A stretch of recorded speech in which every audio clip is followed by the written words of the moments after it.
Hello fun people, I'm Isaac Carlson and I'm focused on spreading magic by discussing Disney. And today we are revisiting the full story of Mother Gothel to combine every video I've made on her, everything we know about her from the feature and the series, so we can all finally understand where she came from, who she was, and what her impact was in the world. Also, of course, if you'd like to stay up to date with all of the discussions that I share here, then consider subscribing. And I'm very excited to share with you that I am going to be interviewing Eden Espinosa, the voice of Gothel's daughter, Cassandra, on this channel live on May 25th, 2020, as a part of my video podcast series, Following Dreams. I'm super excited to get the chance to learn about her story as an actress, and I hope I'll see many of you there live to hear how she followed her passions and achieved her dreams. If you'd like to see previous interviews, I'll leave the link to the playlist of interviews below, but now let's dive into Gothel's full story. While we are most familiar with Gothel as the ancient woman who was vain, egotistical, and consumed by her narcissism, which led her to hoard the golden flower by herself, that journey to discover the existence of the Sundrop in the first place began long ago, back to a time when two powerful forces were at war with one another. You see, long ago, before Corona had even grown into the kingdom that we know it as today, there existed a partnership between a brilliant engineer and inventor named Lord Demanitus and an ancient sorceress known as Zantiri. Together, they were on a quest to find the Sundrop and Moonstone, two powerful entities that had been divided by a mysterious cosmic event in the heavens before they descended to the world. While this partnership was formidable, it would inevitably degrade as Zantiri began to become obsessed with hoarding the power they searched for, desiring to have both ancient entities at her command. Throughout the series, Zantiri was the person I couldn't wait to learn more about. From the moment Lord Demanitus turned his back on the ambitious Zantiri until they both faded from the world, they would wage a war against one another for a millennia. While Zantiri might have begun as an individual searching for knowledge, she'd evolved into someone who spent the rest of her existence manipulating others, seeking revenge, craving destruction, and wielding dark magic. You might be able to guess who Gothel became closer with, because she might share a few similarities with one of these ancient beings. Now, it does seem a little weird that these wise forces were able to learn about the Sundrop and the Moonstone without actually having them in their possession, but as we were able to see from the creation of the Dark Kingdom around the Moonstone, people had been interacting with and attempting to understand these entities long before Zantiri and Demanitus existed. I think each of these entities were primarily piecing the entire world's understanding of the Sundrop and the Moonstone together for the first time. For many years, Zantiri and Demanitus clashed throughout the world as the sorceress continued to attempt to take revenge against him, and they both continued to search for and research the Sundrop and the Moonstone. Zantiri would continue to understand these heavenly objects more, while she remained protected by an entity known as the Great Tree, while Lord Demanitus developed his knowledge on these powerful objects with three of his pupils. This is where Gothel ties into the conflict. There was Tramus, Sugaracha, and finally an unnamed student of Demanitus who I believe is clearly meant to represent Gothel. From her frizzy hair, hourglass figure, and original voice actress being present, this is the moment that I believe alludes to Mother Gothel's true origins and shows us that she was studying under this legendary man. But she didn't continue to do that forever. You see, Zantiri appealed to Gothel and the rest of Demanitus' pupils' desire for knowledge and power, and convinced them to betray their master to become her disciples. Craving the heavenly powers, these three pledged themselves to the sorceress and called upon their new master now that they believed in her mission, might, and magic. As a longtime fan of Tangled the Series, ever since midway through the first season, I love this expansion of Gothel's character. I think it's just so fascinating to subtly get this intriguing backstory that showcases how Gothel went from someone who was learning for the goodness of the world and was turned to someone who only served herself. While I honestly hoped that Gothel could have made a larger impact in the series, it did provide a lot of information that shows where she came from and how she had so much the knowledge that was originally left unexplained in the feature. Early into her existence, Gothel was corrupted by a much more evil force, which I think brought her down a dark path that I don't believe she ever was expecting to go down when she began as a student of Demanitus. But soon after that, Zantiri's empire came crashing down, which meant that Gothel would soon be on her own. After using all of his power to banish Zontiri to the Lost Realm, Lord Demanitus broke apart his research and hid the pieces across the world, fearing what the knowledge could be used for in the wrong hands. He also began the process of imprisoning Zontiri's followers, which even included one of his former students, Sugaracha, but Tramus and Gothel were able to escape this purge. If you'd like to learn more about Zontiri's entire story, I will leave a link to my video about her down below, because I can assure you she does return. But Gothel would never see that day come to pass. From those ancient days on, Tramus and Sugaracha were able to survive for hundreds of years by transforming themselves into spirits. Of course, Mother Gothel never did that herself, as I believe she wanted to preserve her true body. I mean, she just cared about her looks a little bit, right? But what would Gothel do now without a master? Well, it appears she followed Zontiri's lead and forged ahead, fighting for herself. While other disciples of Zontiri plotted for their master's return, it doesn't seem like that was truly what Gothel was striving to do. There's really no evidence that she was trying to bring her old master back, even when she discovered the unlimited power of the Sundrop. In my mind, similarly to Demanitus, I believe Gothel turned her back on Zontiri. Instead of working to resurrect her master, Gothel seemed to have gone in search of the Sundrop. We learned that underneath the cottage where Mother Gothel had lived before she went to the tower, which she could have remained within since her days after Zontiri, there existed a hidden underground hideout with a room covered in notes about the Sundrop and the Moonstone. What is this stuff? The Sundrop. Oh, look at this. The sun incantation.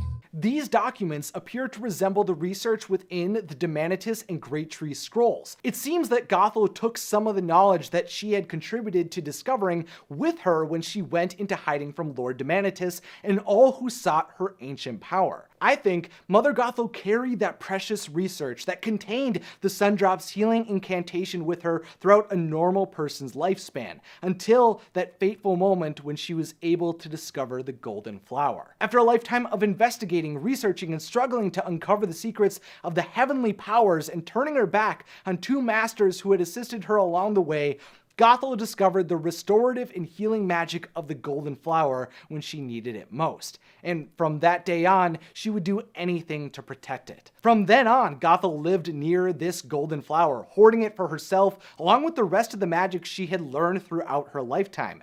Now she could finally be praised, appreciated, and loved for the youthful beauty that she had restored. Underneath the cottage that Gothel moved within, she preserved her research, concocted spells, and even collected dozens of mirrors embedded with magic that recalled memories from her past. Most of these were just her getting excited about compliments she received. Not my cup of tea, but you know what they say, mother knows best. Today I received several compliments on my way into town. The bookseller couldn't believe how young I looked. Someone told me I was breathtaking. Hundreds of years into her life, and just 4 years before Rapunzel was born, Mother Gothel also had a daughter who she named Cassandra. Unfortunately for Cass, though, Gothel despised her, constantly hating the distraction and demanding nature of the young girl. Can I come? Absolutely not, Cassandra. You know your place is here. For the most part, Cassandra was mainly just used to clean Gothel's home and conduct other chores. She wasn't permitted to go out into the world with Gothel and was just expected to serve her mother when she was asked. This sounds very similar to her parenting style that she would later use with Rapunzel. While there were times Cassandra did receive affection, like when she was given her beloved music box, it was mainly just deployed to ensure that Cass wouldn't bother her mother. Hopefully that'll keep her out of my hair for a while.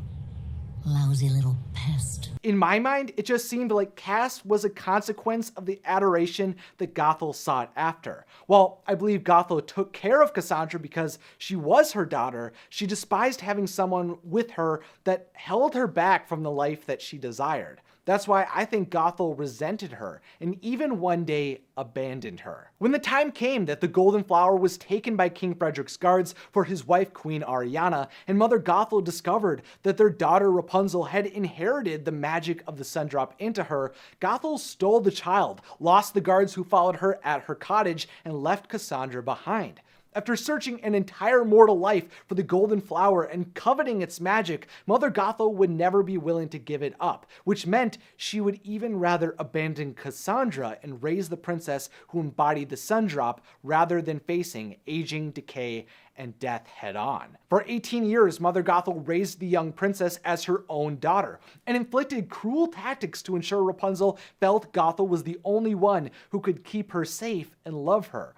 Gothel manipulated Rapunzel at every turn in hopes of controlling her through passive-aggressive lines, which all attempt to destroy Rapunzel's self-confidence, isolate her, and eradicate any desire for adventure within her. At the same time, though, over the years, Gothel makes Rapunzel her favorite dinner, agrees to go on long trips to get seashells for paints Rapunzel said she wanted for her birthday, and educates Rapunzel, which leads the Lost Princess to genuinely love Mother Gothel throughout that time. In my eyes, though, Gothel only creates positive situations for Rapunzel as a way to increase Rapunzel's dependence on her. Mother Gothel was a protector and a generous provider of luxuries to keep her occupied. And the true testament to her devious performance as the mother of Rapunzel is when Rapunzel questions her intentions. When put into a corner, Mother Gothel fabricates herself as the victim, blaming Rapunzel for any sort of conflict or unfortunate event that came into their lives and relationship.